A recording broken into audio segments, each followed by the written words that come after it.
All right. Good afternoon, everyone. Thank you for making the time.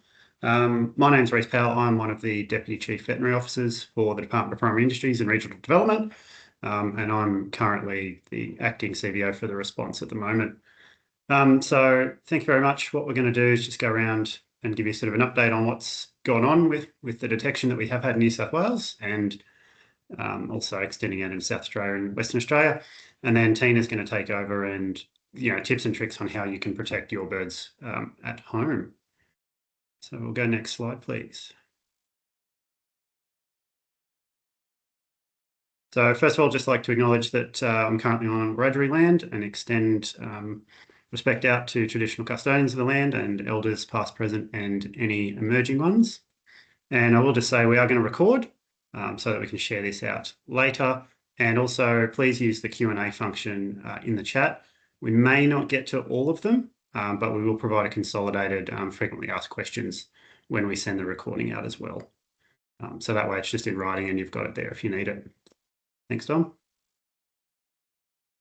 So what we're going to talk about, current H5 situation in New South Wales and Australia, what it means for poultry producers. We're going to go through how it spreads and the risk to poultry, signs of bird flu, what to do if you think you might have it, and then practical on-farm biosecurity measures to help reduce the risk of spread into your farm, what resources are around there to try and help you manage that, and then we'll do the Q&A as I've discussed. Thanks, Dom. All right, so where we are, we've had one single detection at Hawk's Nest, which is in a single vagrant seabird that is not normally resident in New South Wales or Australia. It is a giant petrel, and it was confirmed on the 3rd of July following some detections in South Australia on the 24th of June there, and WA was the first case on the 20th of June. And this strain that we've detected, which is the H5N1 strain, the 2344B strain, which is the one that has been circulating globally, causing significant mortality events in both poultry and wild birds. But the strain that we have in Australia at the moment is the same strain that was detected on Heard Island in October, which is 4,000 kilometres to the southwest of Perth. So what we've got is every single detection that we've had in Australia is linked to that strain, which means that so far there has not been any bird-to-bird or bird-to-mammal transmission in Australia. It's all come sort of from outside Australia in, and there's, it's still not present and it's not established on the Australian mainland as of what we know now. Thanks, Don. So in response to that, what DPIRD have done, we established a small sort of skeleton incident management team when we got the notification for the detection in Western Australia, and we've ramped that up when we got the detection in New South Wales, which was as a result of the public reporting and the response going out and sampling. So that is a huge shout out to the public for actually supporting us in trying to get on top of this as best we can. What the aim of the response is to do, it's to minimise the impact of H5 bird flu on people, animals and the environment using a One Health approach. So we're going to focus on mitigation measures, which is preventing it getting into poultry, particularly, although sometimes we could be looking at dairy cattle as well. Prevent the spread to people, and that's where New South Wales Health comes in, and protect the wildlife as best we can, which is where we work with national parks and the Department of Climate Change, Energy, Environment and Water. What we know from what we've seen overseas, and we've had a good couple of years to prepare, is once it is established in wildlife, there's not a lot we really can do for eradication. And would be foolhardy to even try and attempt eradication in wildlife. So with that in mind, we won't be culling any wildlife for disease control. It may be considered on welfare grounds if there is mass mortality events and significant distress of animals, but that would be a case-by-case basis. And as always, we have done, we aim to maintain freedom from H5 or HPAI in general in commercial poultry. And so should commercial poultry be diagnosed with it, we would follow the nationally agreed AusVet plan guidelines, which does include culling out of those poultry. And that's part to ensure that we maintain or will regain our freedom under the WOA code, which is the international trade to support international markets particularly for high-value product. Thanks, Tom. So how does a response work? Because I'm going to guess some of you probably aren't familiar with that. When there's anything that has a cross-agency thing, we generally use a One Health approach to make sure that we are all working together for one goal. What we do in response, currently we're focused on public information and consistent messaging, and that is the fact that we've had one detection in New South Wales in a migratory seabird. It is not established in Australia or New South Wales at this point, and we're continuing to sell that to make sure that our trading partners who are listening understand that it is not in commercial poultry or even present in resident animals. We conduct surveillance, and we are doing a lot of that at the moment. The aim of that is to try and detect it as early as possible. On the off chance there is a chance we might be able to eradicate it. If it's found in a single island off the coast of New South Wales or something like that would be the only place we would look at that. We're doing these things like encouraging enhanced biosecurity messaging to the poultry industry, and we'll talk about that a little bit later. And as needed, we are doing carcass management to protect human health, but also to remove any little nidus of infection that could kick off the establishment in the Australian mainland. With H5, because it is so prevalent in wildlife, we have two agreements. We have the National Management Agreement, which is an agreement across states and territories on how to fund that, and that arrangement has just been signed off a couple of months ago. And in the poultry sector, we have the Emergency Animal Disease Response Agreement, which is one that we've had for 20 odd years now, and that involves the poultry industry, it involves ducks and government, and it sets out how we are going to respond to get back to proof of freedom as quickly as we can. And that one does involve the poultry industry and the signatories there.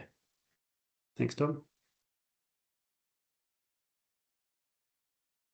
All right, so this has been a significant topic of conversation across the IMT and industry, basically nationally now.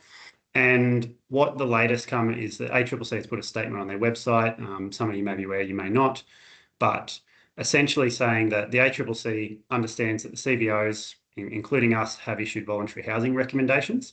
And basically, for the avoidance of doubt, the ACCC confirms that they are treating this recommendation with the same amount of gravity they do with a mandatory housing order.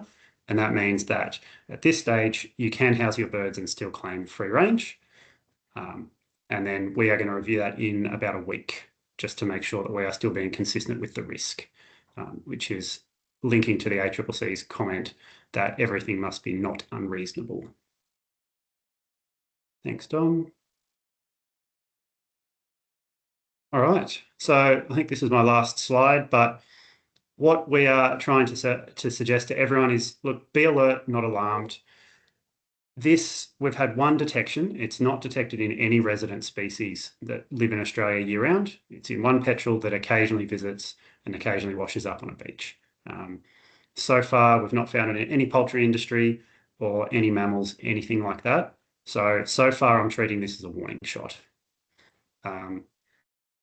What we can do, consider housing your free-range birds. Understand that some of you may not be able to do that, but where you can, that would be significantly helpful to protect your flock. And just basically that buys us some time to undertake surveillance, and we can really understand the risk better to give you targeted advice rather than trying to adapt what we've seen overseas. While we've got some time before it does establish, this is a great time to review your farm biosecurity plan, making sure that the plan you have written is actually being complied with, and that if you've got gaps, you've got time to fill them. And just make sure that biosecurity is relevant to the H5N1 risk. And I think I'm handing over to Tina now. Thanks, Tina. Thanks, Reece. So as we move into this, I think a lot of people on this call have probably been involved with or aware of previous HPAI outbreaks. I think the important thing to remember is how H5N1 is different, and just recognising that because of that, the risks are different. So obviously previous high-path AI outbreaks have been mostly in poultry, and they were introduced into poultry through low-path avian influenzas that we find normally in our birds, mainly ducks and that type of thing. These are obviously in the past have been localised outbreaks, and they have very limited impact on wildlife and very few, if any, mammal infections. So what's going to be different with H5N1 is that it's also a wildlife disease. It circulates in wildlife, and it's already circulating as a high-path strain of avian influenza, which obviously just means it's more infective and will infect birds quicker. I mean, we know it's global. Most people are obviously aware of it. I think, you know, we need to be aware that if this does establish in our wildlife, that there will be significant wildlife mortalities, and that multiple mammalian species are going to potentially be affected. So obviously the risk for poultry is that the potential of getting infected is coming from a lot of different angles, and therefore the risk is different to previous outbreaks. And I think that's just what it's a good opportunity now to consider how that's going to look for your poultry farm. Thanks, Dom. So the clinical signs of H5N1 in poultry, obviously, as I said, a little bit different from previous outbreaks. Because it's coming in as a high pathogenicity strain, obviously severe illness or death is going to happen a lot faster once it's in the flock. Obviously, these are the primary indicators. Is a rapid drop in egg production. Realistically, probably increase in southern deaths is probably the first thing you're going to see. There is respiratory distress, swollen heads, purple discoloration of the wattle, combs and legs, which is a little bit different from other HPAIs. Obviously, neurological signs and your ruffled feathers, typical of your sick bird look. But like I say, I think the clear thing to remember with H5N1 is that it's just going to be faster because it's not having to mutate from a low path to a high path strain. Thanks, Dom. As mentioned, HPAI viruses are obviously shed in faeces and respiratory secretions, and it can be spread through direct contact with infected animals or their faeces, contaminated feed and water, and contaminated equipment and clothing. And also there is some evidence of spread through airborne spread. And like I said, the thing with H5N1 is because it's spread in our wildlife, there's potential of reservoirs to be around with highly infected material. So this is, as I said, different to previous ones where it comes in as a low path strain. So that diagram pretty much just gives you an idea of the different routes that it can come in by. And like I say, it's just important to remember that this one's coming in as a high path strain. So much greater risk to your birds. Thanks, Dom.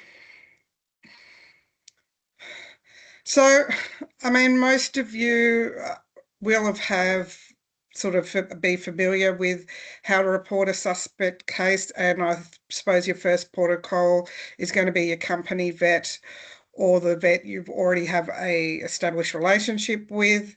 But if that's not possible, these are the other options. So the emergency animal disease hotline is obviously your first protocol, especially if you get large mortalities. We obviously want to know about it.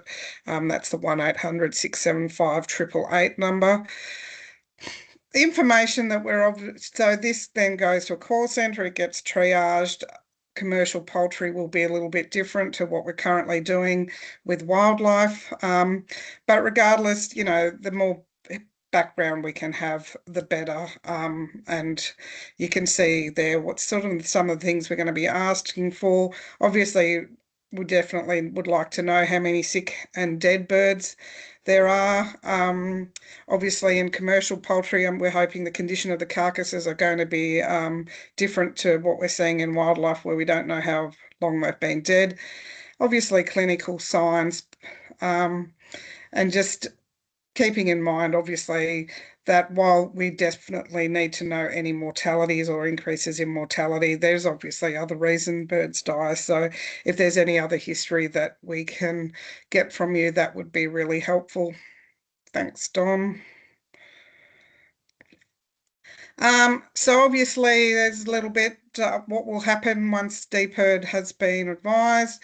Um, this will obviously be a little bit dependent on what you're able to provide and what we can do. Obviously, getting samples will be the priority so that we can get an accurate detection and diagnosis. So that may include DPIRD attending the site. This may or may not include us coming on site. It may include a fence visit, or it may include you or your vet getting the samples if there's people trained to do so, and we just collect the samples. Alternatively, we may get you just to send the samples direct to the laboratory. And this is all information that will come from that phone call to the number. Some of this is, as I said, collecting carcasses for storage is not as relevant in commercial poultry. That's geared more towards wildlife, and then safely disposing of carcasses. I think it's just important to remember because, like we've said, this is a disease that will potentially be spread in wildlife. So if you're starting to see large numbers of dead birds on your farm as well, and you want them tested, that's obviously something we can look at as well if it complies. Thanks, Dom.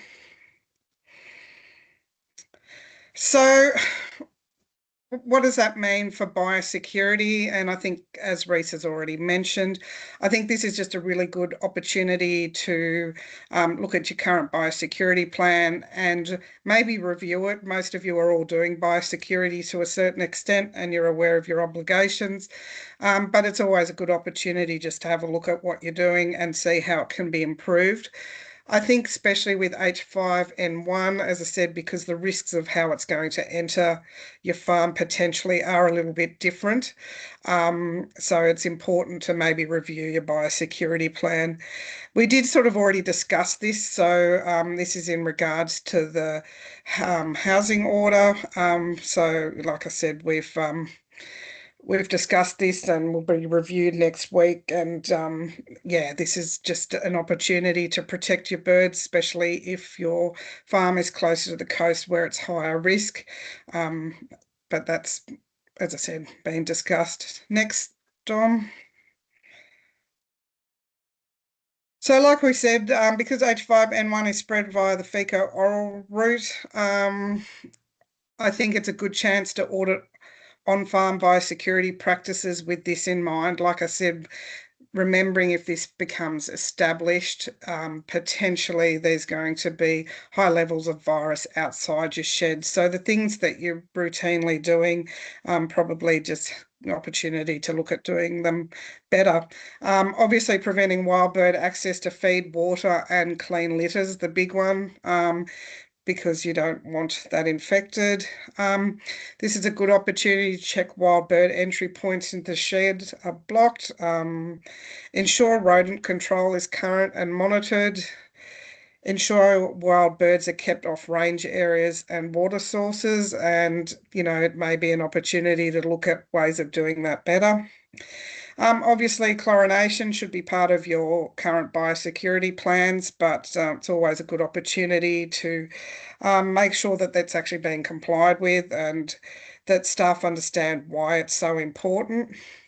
You know, I think this is a good opportunity. I always found my time in industry, I think staff, if they understand why they have to do biosecurity, it ends up being a lot more effective and efficient rather than just being told. And like I said, a good chance to do an internal audit to check for complacency. And then obviously with this one, as discussed, because of the different risk, is prioritise picking up dead birds and rodents from around the farm, range areas and water sources. Thanks, Dom. And I think it's just, like I said, important to remember that biosecurity is going to be essential with this one because the risk is so much greater. And I think every little improvement that you can make, it's just that cumulative reduction in risk. And everything we can do is better. The other thing to consider now is your sign-in procedures, that they're adequate and can enable rapid tracing. It's always a good chance to make sure people are signing in properly and giving phone numbers and that type of thing.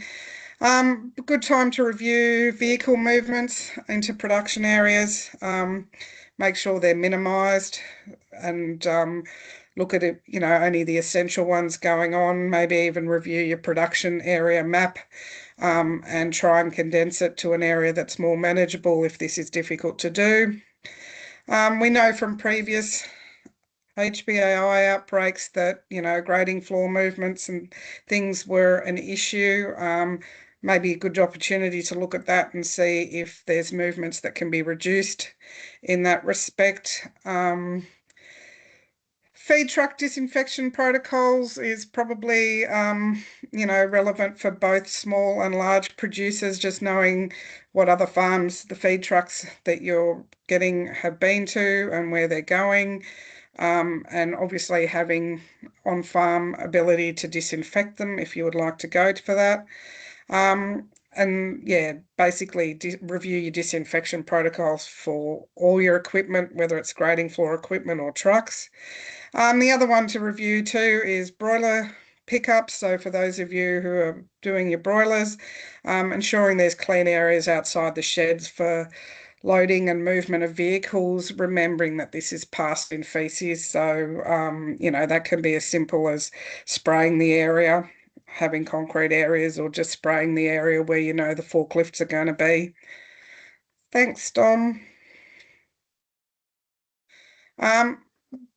Most of you would probably be aware of the biosecurity resources and should have a biosecurity plan in place, but there's obviously these are the main ones for poultry production and for water.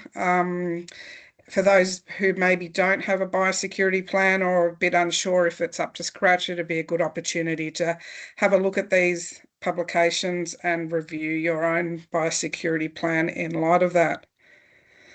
Thanks, Dom. Further information, so all the up-to-date information is on the DPI New South Wales government website. So make sure you get on there if you're looking for it. And yeah, basically there's plenty of resources on there. I know also industry bodies have it. So Australian Eggs, Chicken Meat Federation, all those guys have it relevant to different industries. So plenty out there, and it's a good opportunity. At the moment, while we only have one case to review, where that information come from and hopefully find something that suits your business. Thanks, Dom. Yep, so that's actually brought us to the end of it. Please submit any of your questions via the Q&A and we will answer them and distribute them. And obviously we will do another industry update at a later date if needed and if the situation changes. Thanks.